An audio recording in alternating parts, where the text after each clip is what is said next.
just afraid of the loudness. It's too loud. Okay. Alrighty. How was your break? Long and stretchy. Bismillah wa salatu wa salam ala rasulillah wa ala alihi wa sahbihi ajma'een. Thumma amma ba'd.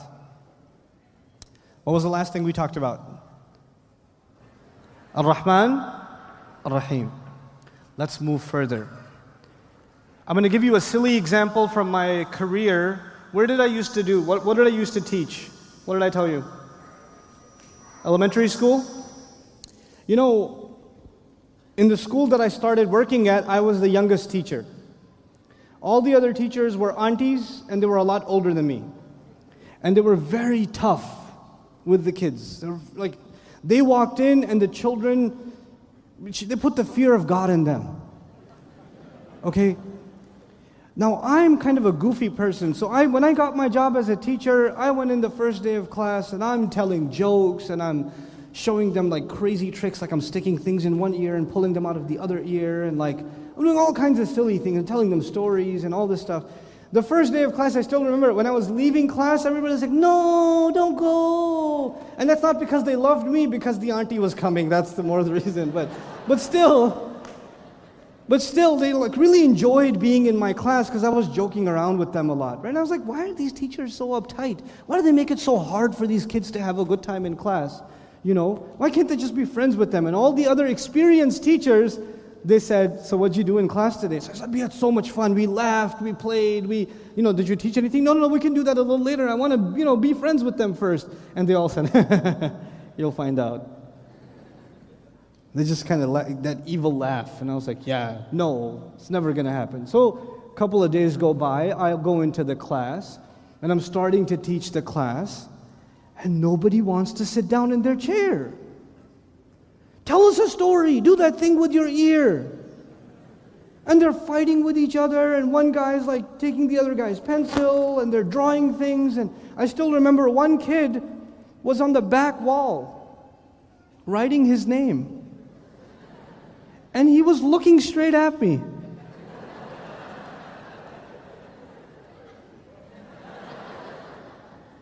And the friend next to him said, "Hey, I think he sees you." And he said to him, "Yeah, but he's a nice guy." And he kept going. Then I realized something. When you only show love and mercy and love and mercy and love and mercy, then is it possible that people take advantage of that? Okay. I'll give you a little bit of another example. This is a kind of a silly example, but I think it'll get the point across. Imagine that there's another master and a slave. The master says, "Look, you're my slave, but I don't want you to do all kinds of work. I have very little requirements. All I want you to do is, here's a fence." It's not even a fence, it's just a line with chalk. Don't go on the other side of it. Just stay on the inside. Don't go on the outside. Don't step on the outside. Inside this line, do whatever you want. Did you find your... He made it. Okay. Inside this line, do whatever you want. Just don't step outside this line. That's all I'm asking. So the slave is basically free, but inside a circle. You understand? It's a pretty wide circle. It's like a few acres. Okay, so he can do whatever he wants. So one day he's going, and the slave is kind of close to the line, and he slips. And he falls on the other side. And the master is watching. He's sitting on a chair on the porch. He's watching. Where does the slave look immediately when he falls on the other side? He checks if the boss was watching, if the master was watching. And the master's still sitting on the chair. No problem. The master didn't say anything. He just sat there. So the slave got up and dusted himself off and went back inside. The next day, the slave he was near the fence and he pretended to fall. And he looked again, and the master's still sitting in his chair. He didn't say anything. The next day, he stopped pretending. He just kind of put one foot on the line and checked. And the master said nothing. Pretty soon he's walking, one foot on the outside, one foot on the inside. A few months go by and he spends most of the time on the outside. And every once in a while he checks in with the master, hey, how you doing? And the master's like, no problem, living a happy life. Then one day the master calls him. Hey, come here. Okay, he comes there, he goes, remember when we first met? I told you don't cross that line. He goes, yeah, you told me, I remember that. He goes, yeah, well, you started crossing it. You did it by mistake once, but then you started doing it pretending to make a mistake, but you were doing it on purpose. And then you started doing it more and more, and then you started spending most of your time on the other side of the line. And I've been keeping record. I mean, I didn't say anything to you, but I've been keeping record. And here's the record. You crossed the line 5,680 times. And I'm going to whip you for each of those today. You know what that is? That is a master saying, you took advantage of my mercy. And you forgot that I have a right to judge you. I will show you mercy so long as you don't try to take advantage of me. You don't try to make a joke out of my guidance. But I'm not really talking about a master and a lion in the circle, in the lawn. I'm not talking about that, am I? I'm talking about us and Allah. So if you only have Ar-Rahman Ar-Rahim, then people will take advantage. And so Allah says, not just Ar-Rahman Ar-Rahim, He puts us back in check. He says, Maliki Yawmiddin. He's the master of the day of judgment. Now this is the easy translation, master of the day of judgment. I'll talk to you a little bit about it because there's so much more we have to cover tonight. The word Malik, actually I'll talk to the word Malik later. I'll talk to you about justice first. Allah says He's the master of the day of judgment. Judgment here is deen. Deen in Arabic actually means precise dealing or accurate dealing. They say in Arabic, kama tadinu tudanu. The way you deal with someone, that's how they will deal with you. In other words, this is an ayah about dealing with you with justice. What we are learning in this ayah is a very powerful philosophy of Islam. You only have two ways that you will be dealt with on Judgment Day. There's only two possibilities.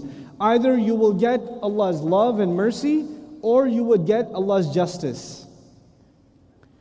Allah did not say you will either get mercy or punishment. That's not what I'm saying.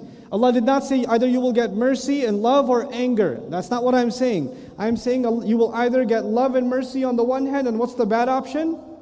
Justice. Justice. You have to understand what that means. Traveling in the United States, sometimes I think about the ayat in strange ways. When you travel, you go through security. And, in like the early 2000s, like 2002, 2003, it was really tight security in American airports. So they make you take your shoes off, they make you take your jacket off, belts, watch, everything, and they go through everything, and they give you a pat down, all of this stuff, right?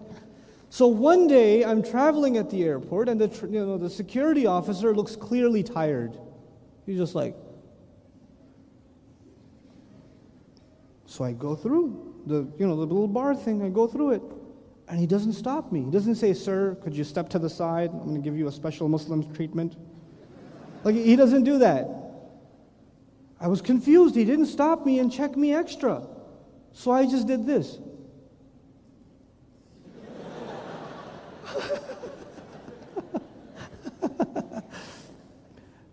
But you know what I thought of? Hisaban yasira. Allah Azza wa Jalla on the Day of Judgment, people will have a book in their right hand, some people will have a book on their left hand, and the book has what in it? What does the book have in it? All of our deeds. Now, when have you ever taken your test paper to the teacher? Right? And sometimes the teacher just puts it in his bag, but sometimes the teacher says, stay right there, I'll grade it right now. You ever have that?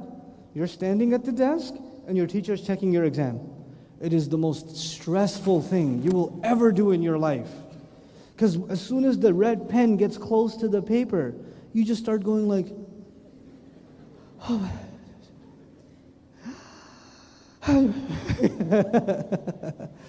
Right? Allah Azza wa Jal, even if He gives you the book in the right hand, Just because you have the book in the right hand doesn't mean it's been graded yet. You have to open the pages and check the assignment. And if you're like me, I'm thinking maybe I should bookmark it. If you check page 35, there's a Laylatul Qadr in there. If you just get that first, and if the Hajj I think is page 80. If you look at page 80, if you could skip these pages, they're kind of page 80 is good. Students do that. Like they kind of make you want to skip the bad assignment and they want to show you the good work. But Allah Azza wa Jal, so people are nervous and they're about to show their books to the angels. And the angels, yatajawazuna anhum, the hadith tells us they're just gonna say, it's okay, just go. It's okay. You don't have to show me page 80. It's okay, you can go, sir. It's fine. It's like you're going to the security officer to show him your passport. He goes, you're like, really? I can just go? That means you passed. That means you graduated. You got to the other side. When you get to the other side, the guy is so happy. The guy with the book in the right hand, he goes, "Ha, umuqra'u kitabiya." Hey, look at what I got. Look at my score. When people get a bad grade, and I used to do this back in the first year when I started teaching the Arabic program. I used to have the exams and I used to call people's names. And I used to have them come up to the front of the class and I used to hand in their exams and then they walk back, the walk of shame back to their seat. Now when students do really badly on an exam, what do they do with the paper as soon as they get it? They fold it up. And the people who got 100 on the test, their paper falls out of their hand accidentally. Oh, excuse me.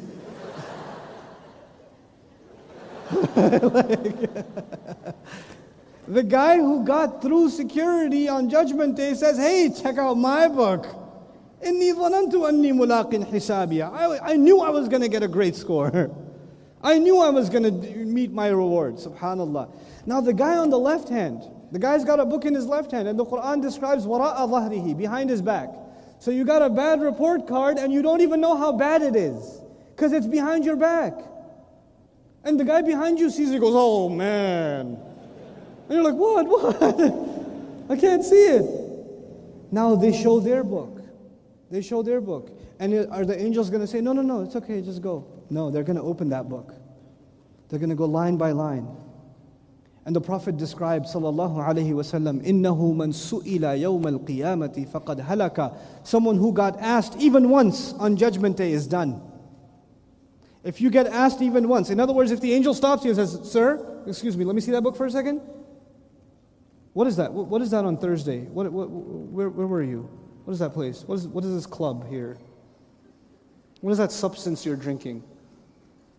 What is the amount you drank? Who are these friends you're with? Are these halal friends? No, it doesn't look like they're halal on the record. Oh man, it's all on record with video footage. وَوَجَدُوا مَا عَمِلُوا حَاضِرًا. They'll see what they did standing in front of them. If that record comes out, you're done. But will that record be unfair? No. On Judgment Day, there are people who Allah shows love to and mercy to and says, "I'm not even going to open your book. Just go. It's okay. Just go." And there are people who Allah says open their book and they get Allah's judgment. It's two things, either mercy or judgment. We want Allah's mercy. We want His love on Judgment Day. That's what we want. But if we take advantage of it, wallahi, people take advantage of it. There are people who get into haram ways of earning money, clearly wrongdoing. They go into bad company. They eat the haram thing. They drink the haram thing. They smoke the haram thing. They watch the haram thing. They do the haram thing. And then they say, "But Allah is loving. Allah is so merciful. It's so awesome. It's okay. Allah is not going to make a big deal out of it." You're trying to take advantage of Allah's mercy. He doesn't take lightly to that.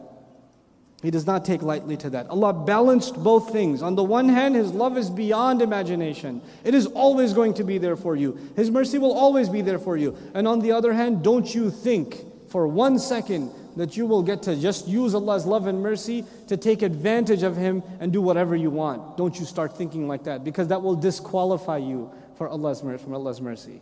SubhanAllah. It's a balance between both of those things. Ar-Rahman Ar-Rahim on the one hand, Maliki Yawmiddin on the other hand. Now, I'm not going to go into more detail tonight with these 3 ayat, but I will tell you this. This is now we're getting to my favorite part of this session. These 3 ayat, Alhamdulillahi Rabbil Alameen, Ar-Rahman Ar-Rahim, and what? Maliki Yawmiddin, are the most complete introduction to Allah in the Quran. What every human being needs to know about God is in these 3 ayat. That's all you need. That's all you need. Somebody says, what is your God in Islam like? What do you believe about Him? You just need 3 ayat of Fatiha. The first thing He told us about Him is He deserves praise and thanks. The second thing He told us about Him is that He's our master. The third thing He told us about Himself is like He's not like any other master. He has extreme love for you, extreme mercy for you. And the last thing He told us about Himself is just don't think His extreme love and mercy can be taken advantage of. He will deal with some people justly if they do wrong to Him. If they continuously do wrong to Him. Subhanallah. It's enough. It's complete. But at the end of it all, what is the relationship we have with Allah? I told you this already. What's the primary relationship we have with Allah? That He is Master. We are slave. That's the relationship. If someone truly understands this introduction to Allah, then necessarily they reach a conclusion. That conclusion is Iyaka na'budu. That is the conclusion. Iyaka na'budu. It is only and only you that we give ourselves to willingly into slavery. Now let's talk about slavery. Has slavery ever been willing or unwilling? What's the usual form of slavery? Willing or unwilling? Unwilling. Nobody says, hey, I'm looking at different career options. I kind of enjoy long chains on my feet and, Nobody applies for the slave job. You understand? Slavery is never done willingly. In my crazy example, yes, you came up to me and said, hey, you're my slave. I was like, okay, let's do this. That was willing, but that doesn't normally happen, does it? There is no more powerful master than Allah. And here's the other thing about all other masters. Usually slaves love their master or hate their master. They hate their master. The first chance they get, they will want to get freedom. And even if they praise their master, is it real or genuine or fake? It's fake. But the surah began with Alhamdulillah. It's real, genuine praise for this master. How can that be? It is because this master did not force you to be a slave. You have to come to that conclusion yourself. That's why He didn't even say U'budullah. Be slaves to Allah. We said, Iyaka na'budu. We give ourselves to you in slavery. We are ready. We made the choice. We will ourselves. We will ourselves into slavery. It's incredible that the religion of Islam tells you in the Fatiha itself, you have to make a choice. Nobody can make you be Muslim. You have to come to Allah yourself. And why should you come to Allah? You should come to Allah because of the first 3 ayat of the Fatiha. That's enough for you. If you really knew what Alhamdulillah meant, if you really knew what Rabbil Alameen meant, if you really knew what Ar-Rahman Ar-Rahim meant, and if you really knew what Maliki Yawmiddin meant, each of those are plenty of reasons by themselves, but altogether more than enough to say, Ya Allah, I'm your slave. I don't want to do what I want to do anymore. I want to do what you want me to do. Because what you want me to do is better for me than what I want to do for myself. Because you are my caretaker. You love me more than I can imagine. And your love is coming all the time. And your love came, Allah mentioned His love even before He mentioned slavery, didn't He? So He gives His love even to those who don't become His slaves. Even those who say bad things about Him. Even those who disobey Him. Ya Allah, you've been so good to me, I am ready. Just take me. I'm ready. I sign up. Iyaka na'budu. This is what you and I say when we stand like this. Allahu Akbar. Some of you are watching a movie. Pretty bad one too. And then you pause. Then you make salat. Ya Allah, I'm only your slave. I never disobey you. I came to this conclusion myself. Please guide me. Then you say salam and hit play again. Does that make sense? You know? Some of you come for Jumu'ah. You come for, and thousands of you saying to Allah, Ya Allah, I'm your slave. I came to that conclusion myself. I realize I don't want to, when I do what I want to do for myself, I hurt myself. I want you to guide me. And then right after Jumu'ah, you do some pretty messed up things. You know? What is that? That means we're saying something with our tongues, but it hasn't reached here. And we haven't actually thought about it. We haven't actually become conscious of what we are saying whenever we say, إِيَّاكَ نَعْبُدُ. We are making an agreement with Allah. We're telling Allah something about ourselves. We're making a claim to Allah. How do you tell your mother that you love her? You come to her house. She tells you take your shoes off, you don't take them off. She tells you eat on the dinner table, you eat in the couch. She says, don't bring your friends over, you bring your friends over. She says, don't make loud noise, you turn the volume up. And then you tell her, I love you, Mom. Is that a joke? Is she hurt when you say I love you? Is that actually offensive to your mother? Are we being offensive to Allah? We do everything He tells us not to do, we do.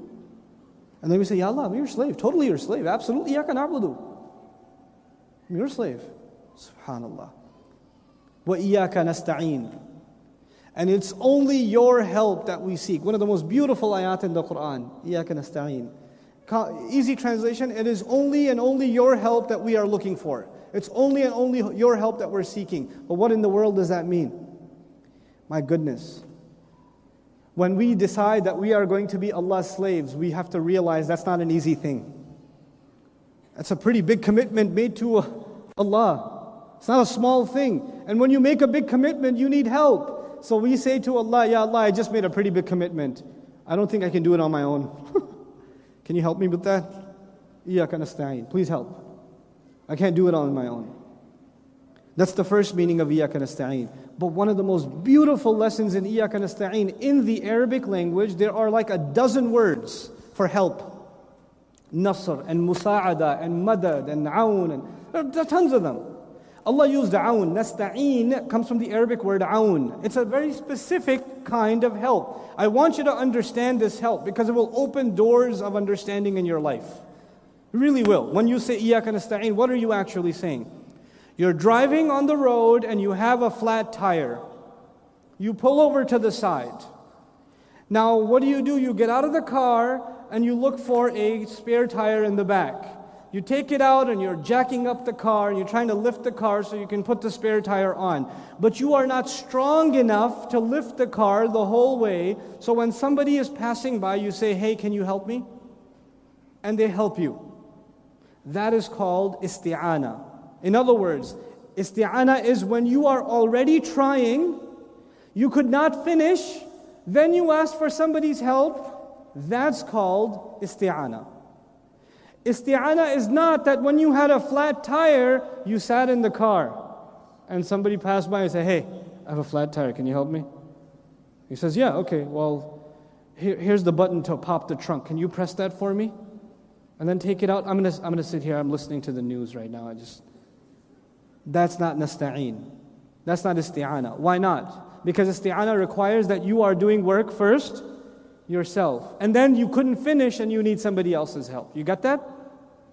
So lazy people cannot ask for isti'ana. Lazy people who don't do any work, you can't ask for that kind of help. By saying nasta'een, we are actually telling Allah, Ya Allah, I am trying. I am telling you I am trying. I am putting in the effort. You can see it. And now I need your help. So anybody in the world who turns to Allah and says, how come you don't help me? And people do that. People ask Allah, how come Allah doesn't help me? And they don't even try themselves. They make no effort themselves, but they blame Allah for Him not helping. They have only themselves to blame. This is a principle of Allah. He will help you when you start making the effort yourself. If you never make the effort yourself, and He will not help you. There are two things you have to understand here. I'll go through both of them. There are people in the world who don't do any effort and then expect Allah to help them. It will never come. The Sahaba were helped by angels in the battle of Badr. You know about that? The companions were helped by angels in the battle of Badr. But the Sahaba had to go into battle, meet the enemy, and then the angels came. The angels were not there waiting ahead of time. We've been here since 3 o'clock. Where were you? It doesn't work that way. Ibrahim alayhi salam has to be thrown into a fire, then it turns cool. You understand? Help, you have to do your part first. Everything you can, and then Allah's help will come. It doesn't come on its own. Then the other side of that is there are some people who think they can do everything themselves. They don't need to ask Allah for help.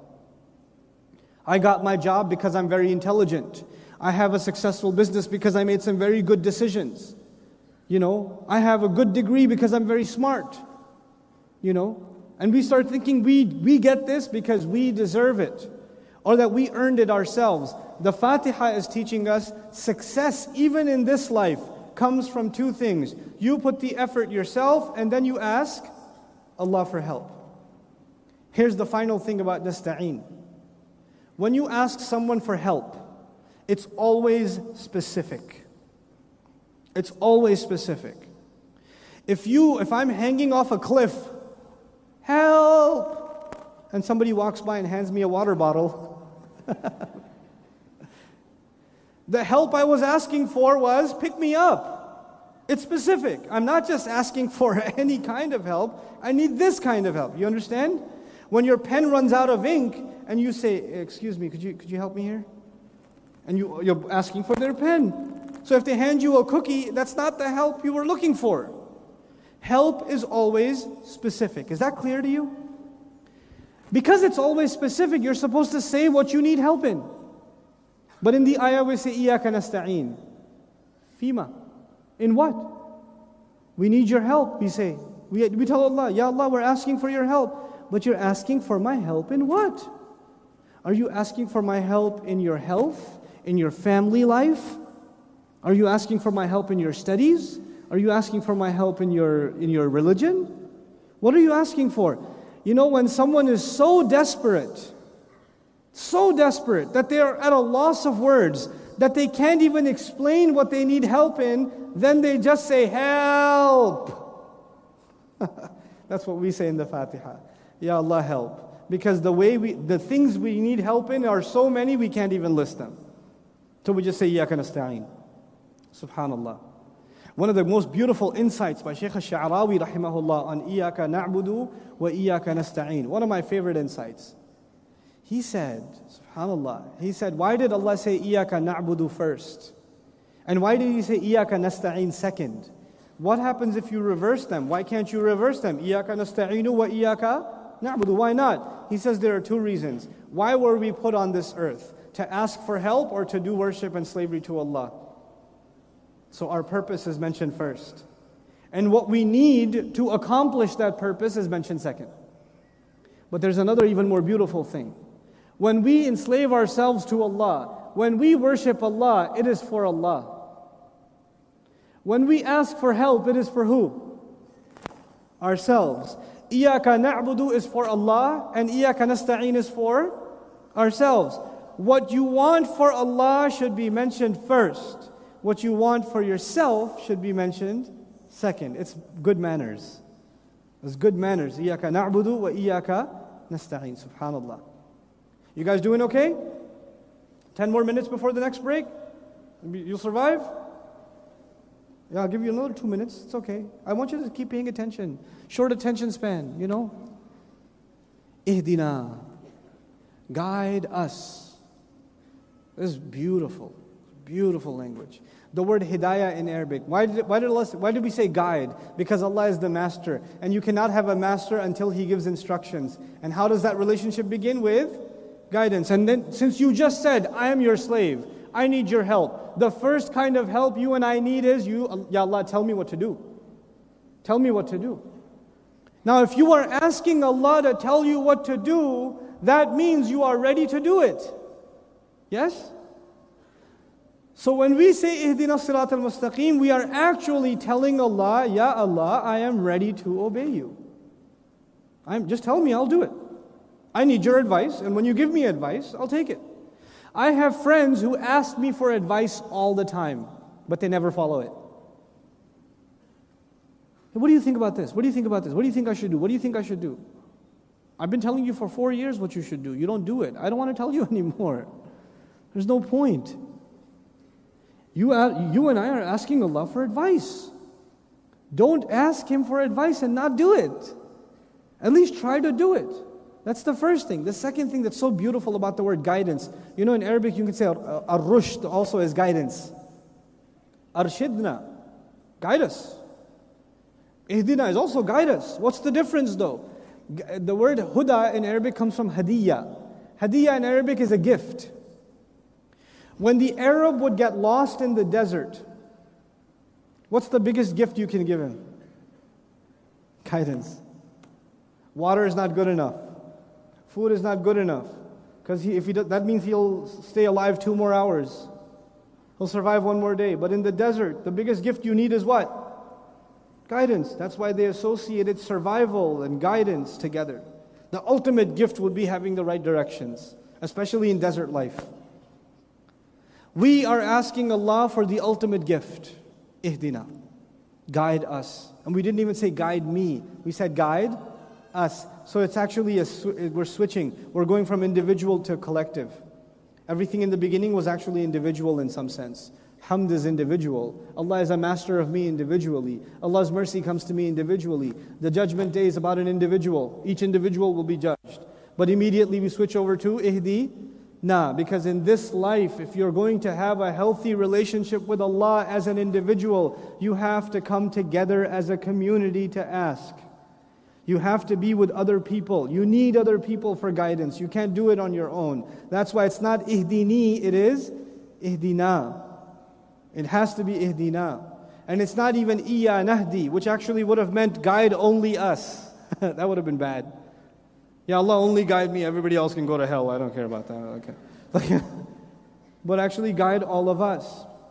We have to talk a little bit about guidance before I give you your break. It's such a beautiful concept in Islam. You know, when you are lost, you need directions, right? And somebody maps it out for you. Go 3 kilometers this way, 2 kilometers. See, I used kilometers. I didn't use miles. I'm proud of myself. But, you know, take a left and take a right and you'll get there. That is information, isn't it? Sometimes guidance is just information. But Allah's guidance is more than information. Your counselor's guidance is information. The traffic officer's guidance is information. The GPS guidance is information. That's all information. But Allah's guidance is more than information. Allah's guidance, it actually has to do with personal choices at every given moment. And we're not just asking for information, we're asking for the strength to make the right decision. 2 different things. It's not just information. Sometimes we have all the information, we still make the wrong decision. Because we didn't have the strength, the will, the commitment, the right mindset to make the right decision. Don't people do the wrong thing and you tell them, don't you know that's wrong? Yeah, but I got angry. That's why we ask Allah for guidance. By the way, if it was just information, if guidance was just information, how many times do you need information? 1 time. If you're given the information, you don't have to ask for it again. How many times do we ask Allah for guidance? Over and over and over and over again, as a standard. You know, I compare guidance to understand asking Allah for guidance. You have to compare to drinking water. You can't say, I already drank it yesterday, I'm good. It doesn't work. If you want to survive, you have to get it again and again and again. And that is why every few hours, it is as though Allah is telling us, just like your body, every few hours it needs water. Your heart, every few hours it needs what? Guidance. You have to come back to Allah and say, Ihdina as-sirata al-mustaqim again. Now a few hours your fuel is running low and you have to ask Allah again. If it was just about information, it wouldn't be repeated this way. And we're also learning something else. It is not something you get to keep, just like water in your body. You don't get to keep it. Once you have it, it's not yours. You don't own it. You run out of it. then you have to go get it again, and then you run out of it again, and you have to get it again. Nobody can say, I have it. I have it already, I don't need any more. You can't do it. That's why I like the comparison of guidance with what? Water. There's a thirst for guidance just like there's a thirst for water, just like that, right? So we have to keep asking Allah over and over again. Now, as-sirat al-mustaqim. What does ihdina as-sirat al-mustaqim mean? I'll give that to you, inshallah ta'ala, after our short 2-minute break, because again, I want your attention span to stay fresh. So stretch at least like, pull your arms up and do whatever it is you do. I'll stick around over here.